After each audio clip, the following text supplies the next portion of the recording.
Halo, assalamualaikum warahmatullahi wabarakatuh. Berjumpa kembali dengan Abah Yadi. Dalam video kali ini sedikit mengulas tentang Kastel Sorosoan. Apa itu Kastel Sorosoan?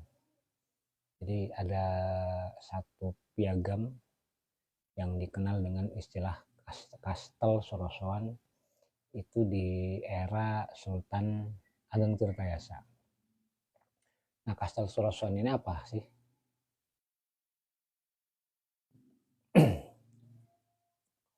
Nah, Kastel Sorosoan itu adalah perjanjian tentang dunia perdagangan saat itu di seluruh perdagangan maritim yang dari tahun 1660 sampai 1680.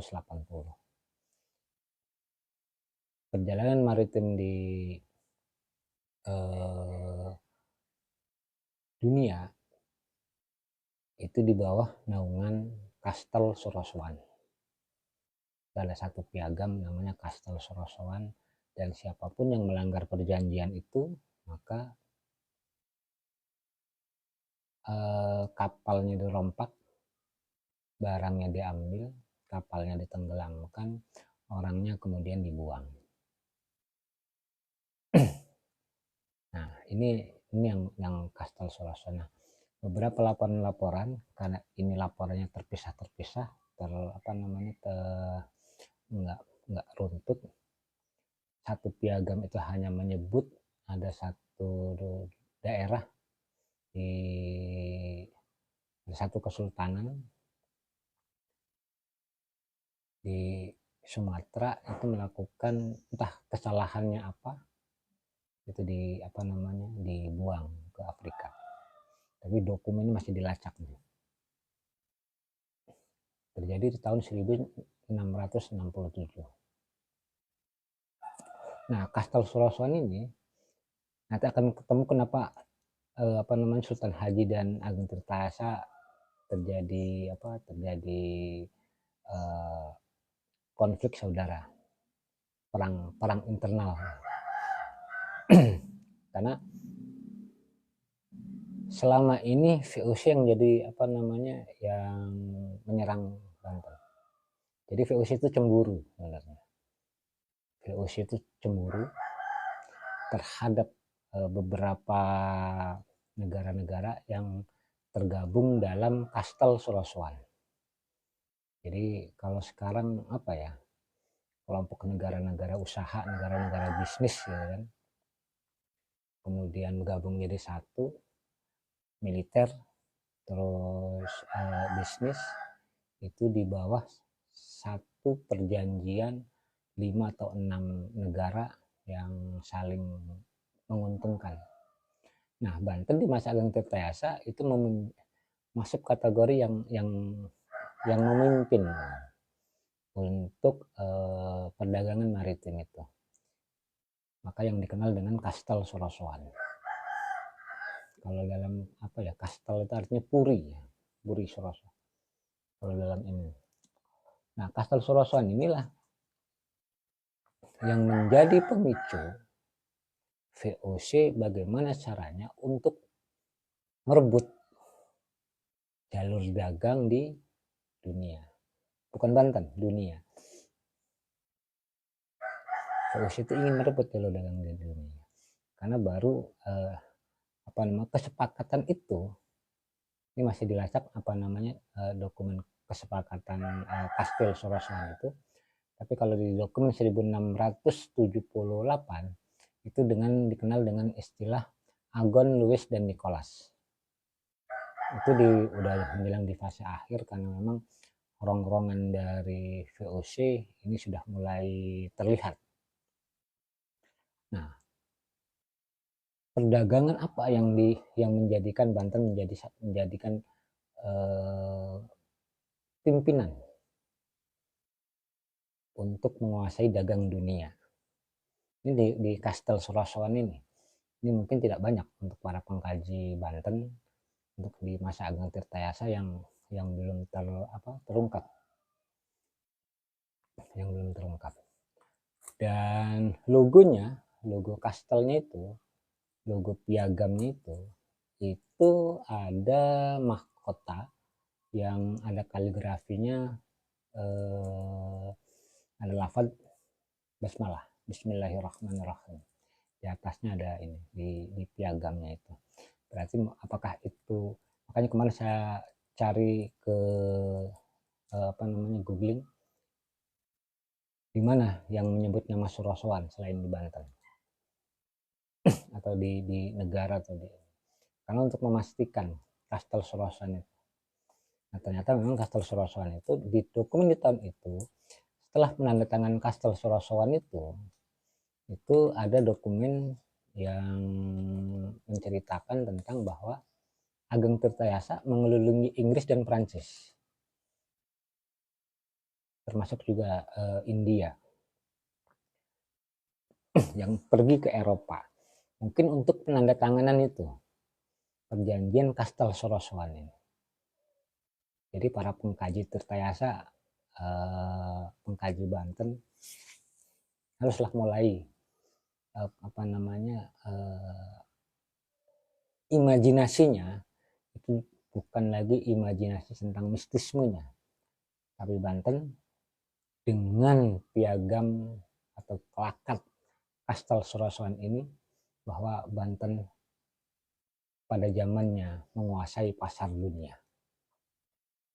Karena Banten menguasai pasar dunia dengan piagam Kastel Surosoan ini, bagaimana caranya Banten runtuh, sehingga VOC di situ melakukan lobby kerjasama.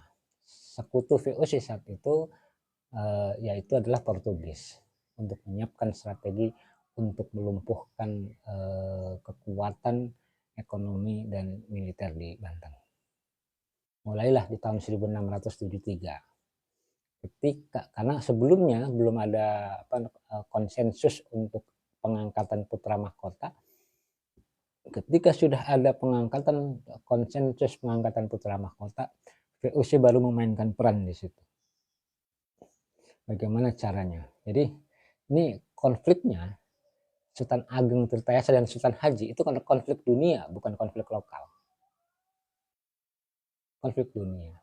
Kalau kita membaca dari Kastel Surosoan ini, selama ini saya ketika melakukan proses pencarian itu adalah awalnya memang konflik internal, konflik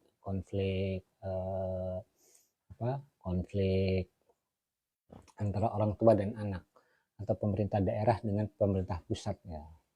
Tapi ketika memang menemukan dokumen Kastel Surosoan ini bukan lagi orang tua dan anak. Ini adalah konflik dunia Kastel Surosoan ini, yang kemudian bagaimana caranya untuk meruntuhkan Kastel Surosoan ini, barulah politik VOC melakukan penggembosan.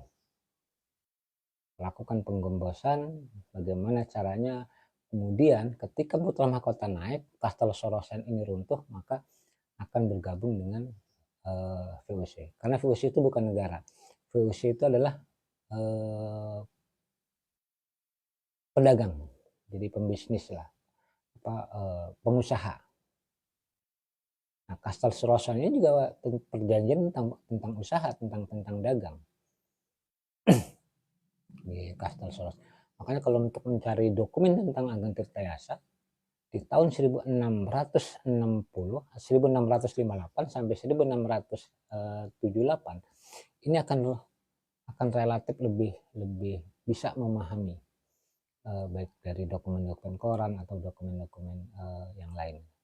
Nah, artinya di sini kita bisa melihat dari Kastel Surosoan ini. Kenapa Banten begitu ingin dikuasai, bahkan juga dikenal dengan Perang Dunia Kedua di abad ke-17 itu? Ternyata memang ini konfliknya bukan konflik internal, tapi konfliknya konflik dunia. Konfliknya adalah konflik ekonomi untuk penguasaan pasar.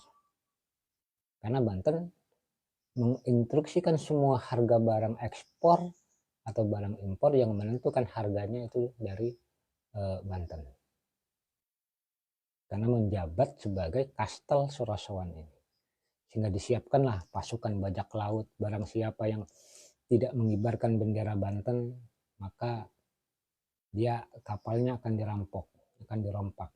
Barangnya itu diambil, disita untuk negara, kapalnya akan ditenggelamkan. Orangnya kalau tidak minta maaf, dia akan dibuang ke Afrika. Nah ini yang agak apa namanya, dibuangnya kemana-mana, dibuangnya, yang kemudian menjadi daerah pembuangan di masa VOC. Dilanjutkan, tapi polanya itu Banten sudah tidak lagi memberikan keuntungan karena sudah 50-50 dengan VOC. Nah, Kastel Surasawan ini yang baru gitu kan. Informasinya baru Kastel Surasawan. Kita akan bisa mengupas lebih jauh tentang Kastel Surasawan, melacak dokumen-dokumennya, koran-korannya, karena di drag register belum saya temukan tanggal pastinya, tapi kalau di Klakat itu tanggal 24 Januari tahun 1667 adalah salah satu kerajaan di Nusantara yang melakukan pelanggaran dari Kastel Surasawan. Mungkin sekarang kayak apa ya, mungkin kayak kemarin kayak G20 namanya apa gitu. Jadi itu polemik yang nanti akan bisa mengungkap bagaimana sampai terjadinya peristiwa perebutan tahta itu, yang adu domba itu. Nah, di tahun 1673 itu barulah VOC dengan simpel mendukung untuk proses pembangunan Kastel Surasawan biar masuk gabung ke Kastel Surasawan. VOC ini kemudian VOC memberikan sumbang modal ke putra mahkota Sultan Agung. Maka di sini akan kelihatan nanti di peta peta kuno kenapa Prancis dan Inggris itu mendapatkan tempat istimewa di wilayah Banten Lama yang sekarang Kelenteng. Sementara Portugis itu di Merak, yang sekarang Pelabuhan Merak, itu Portugis. Dan VOC itu posisinya di belakang Pasar Bojonegara kalau sekarang. Itu kan jauh, enggak di pusat kota. Ini akan bisa melihat benang merah kekuatan politik ekonomi dunia di masa tahun 1650 sampai 1680 di masa kepemimpinan Tirtayasa. Itu akan bisa keungkap kalau kita melacaknya dari sini sebagai jadi pertempuran Sultan Haji dan Ageng Tirtayasa itu bukan mutlak pertempuran perebutan kekuasaan antara orang tua dan anak, tapi mutlak bagaimana caranya menguasai ekonomi dagang dunia oleh VOC di kemudian hari. Itu konfliknya. Jadi bukan pengkhianatan artinya bukan rong-rongan untuk sekedar hanya menjabat sebagai kekuasaan, bukan. Tapi ada intrik lain yang lebih besar. Bagaimana Banten dari Kastel Surasawan ini direbut kemudian dijadikan sebagai untuk keuntungan pribadi oleh VOC. Nanti akan ketahuan ke sana ranahnya seperti apa. Nah, sehingga kenapa Surasawan Sultan Agung Tirtayasa mengirim ke Inggris, mengirim duta besarnya begitu dihormati, begitu disanjung, bahkan dari dokumen-dokumen India menganggap bahwa ini orang dari entah berantah yang begitu berewok, dianggap seperti orang seperti kera. Kok jamuannya sampai 40 hari 40 malam, seluruh hidangan istimewa dikeluarkan, seperti raja Perancis. ketika Pangeran Wirapraya diutus oleh Ageng Tirtayasa ke Inggris. Ternyata memang Inggris di saat itu di bawah naungan perjanjian Kastel Sorosoan ini. Rupanya gitu. Jadi bukan hanya sekonyong-konyong datang ke sana meminta bantuan membeli senjata dan sebagainya, bukan. Karena itu diberangkatkan di tahun 1678. Sementara 10 tahun sebelumnya itu sudah ada yang disebut dengan Kastel Sorosoan itu di masa Ageng Tirtayasa.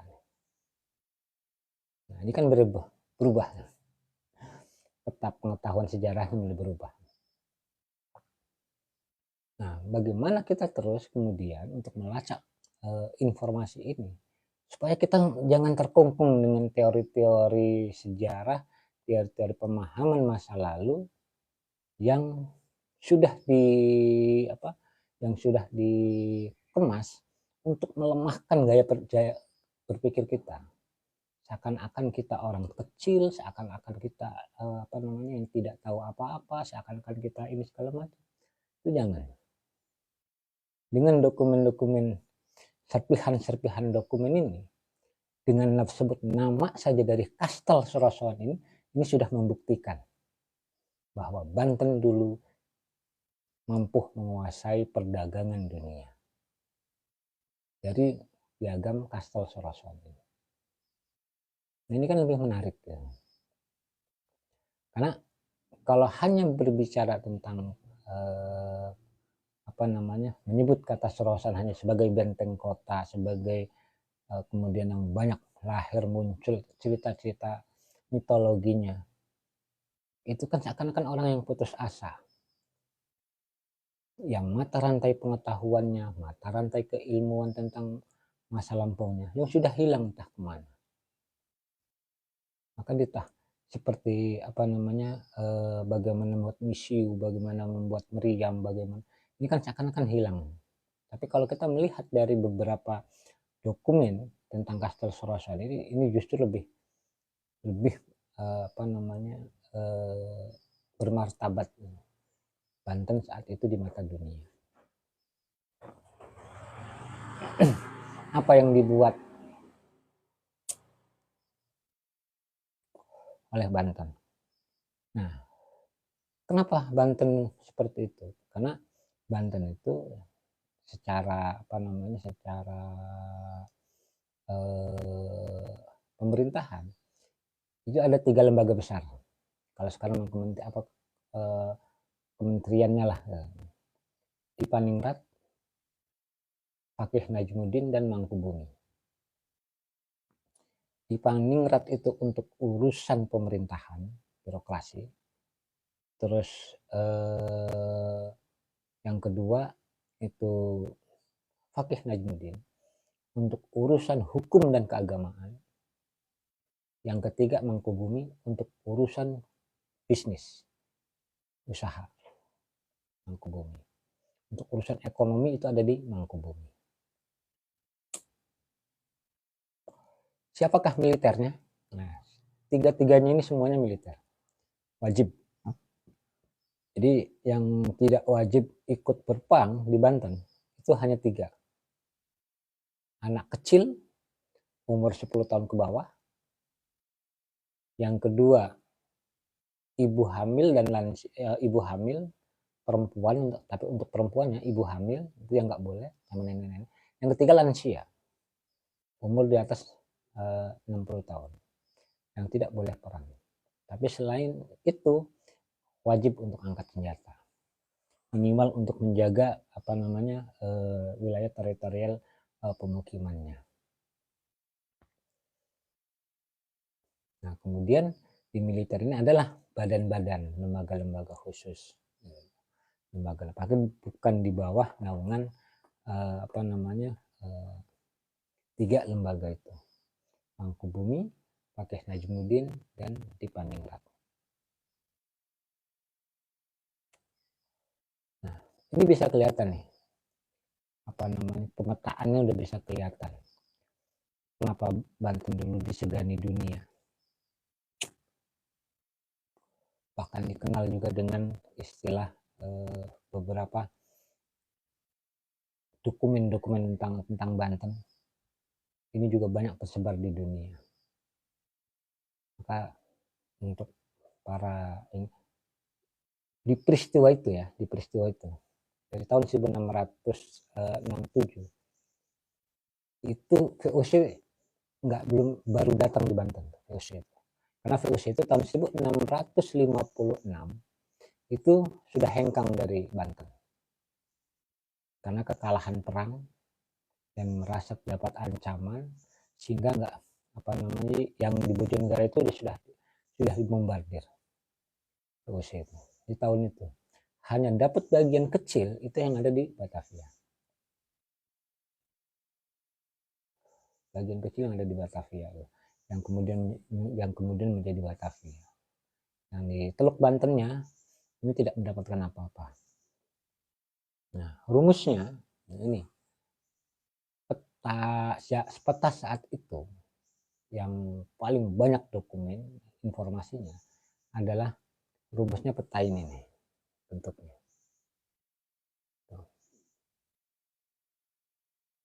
Yang kecil jempol ini Tanjung Pontang sampai Tanjung Pontang, terus Tirtayasa, Tanara, Kerunju sampai Pakuaji, sampai Mauk. Ini Teluk Batavia, yang Teluk Sunda Kelapa, yang Jayakarta. Ini Teluk Banten. Ini rumusnya ini. Rumus wilayahnya, peta wilayahnya saat itu. Cara menggambarkannya. Nah, militernya seperti apa? Nanti di episode berikutnya dijelaskan. Nah, di fase inilah makanya dikenal dengan masa masa keemasan Kesultanan Banten adalah di masa Ageng Tirtayasa. Apa masa keemasannya? Apa masa keemasannya? Ya, karena memang diakui dunia, zaman Abdul Mafahir pun sudah.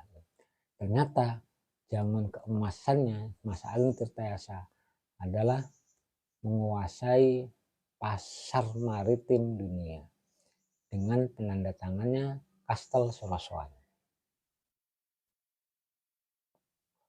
Agon, Louis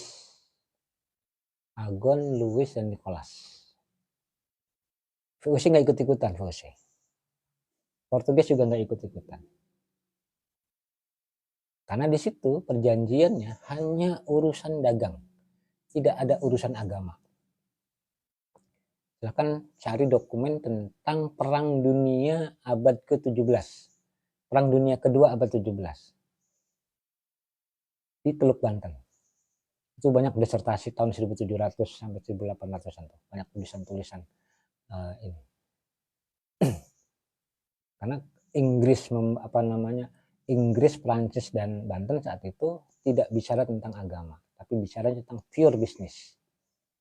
Belanda membawa misi dengan Protestannya, terus Portugis bawa misi dengan Katoliknya, sehingga disitulah kemudian menjadikan satu peristiwa, kemudian membagi yang berdagang di Teluk Banten itu ada dua faksi, ada dua kelompok yang kemudian menjadi peperangan hebat di tahun 1682 yang kemudian dikenal di Banten dengan istilah Perang Saudara. Dikenal dengan perang saudara. Padahal itu sebenarnya adalah Perang Dunia Kedua tahun 1682. Sultan Haji dengan sekutunya, ini ada kurang lebih sekitar 17 negara. Ageng Tirtayasa itu cuma ada 6 negara, 6 kerajaan. Eropanya ada dua, Prancis dengan Inggris. Asianya itu Jepang dan Korea. India. Tapi Sultan Haji ini banyak, ada 17. Termasuk Amerika juga terlibat, Jerman juga terlibat, Denmark juga terlibat. Semua kerajaan terlibat. Yang yang menjadi sekutu Sultan Haji. Ada 17 negara.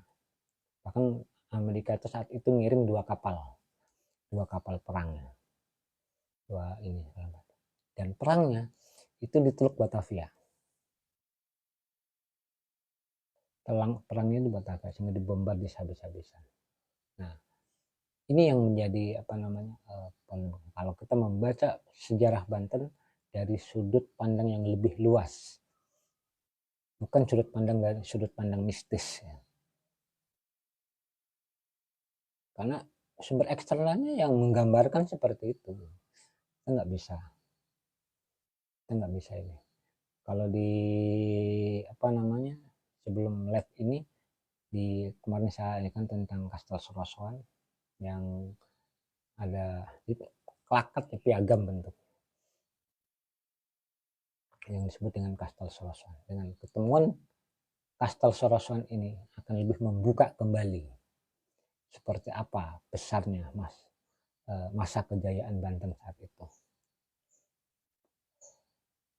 Kenapa pembuatan pabrik gula di Banten Timur begitu luas di masa Ageng Tirtayasa itu sampai ke Kerawang ada 230 pabrik gula. Nah, setelah Kastel Sorosoan ini runtuh, Sultan Ageng Tirtayasa ini runtuh, maka ketika VOC memimpin menjadi monopoli perdagangannya, yang asalnya semua pabrik gula itu di Banten, kemudian pindah ke Semarang, pindah ke Sumatera, pindah ke dipindahkan ininya pabriknya. Karena Kastel Sorosoan ini runtuh, Sultan Haji naik tahun 1700, kemudian semua pindah di Banten. Mulailah dengan unit baru. Kekuasaannya 50% sudah dikuasai secara dagang, secara ekonomi. Tidak lagi mandiri seperti masa Ageng Tirtayasa. Itu yang terjadi. Sampai di masa akhir kesultanan itu hanya mendapatkan pajak, tidak mendapatkan hasil apa-apa. Karena bukan negara yang mengelola, tapi perusahaan. Dan itu bukan perusahaan pribumi, perusahaan asing. Itu yang terjadi. Kehancuran Banten itu akibat dikelola oleh perusahaan asing yang namanya VOC. Hingga awalnya 50%, terus sampai kemudian tersisa hanya pajaknya. Nah, kita hidup dari pajak. Hari ini kan seperti itu.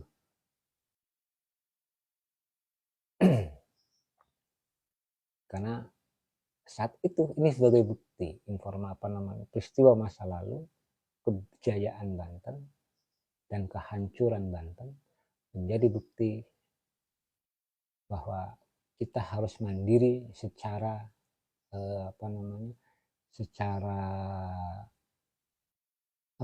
istilahnya. Jadi dikerjakan sendiri untuk kebutuhan dunia. Tidak mengandalkan investasi. Mereka hanya sebagai pekerja. Investasi pun kita yang mengendalikan, bukan perusahaan yang mengendalikan. Karena kehancuran Banten itu adalah kehancuran oleh perusahaan-perusahaan itu. Nah, Kastel Sorosoan inilah buktinya. Kita harus belajar dari masa lampau. Sehingga lebih baik mengakui kesalahan masa lalu daripada harus membuat cerita gaya baru sementara palsu, dan itu akan sulit untuk kita bisa berkembang. Kenapa? Karena selalu terbayang-bayang oleh kebenaran palsu ini.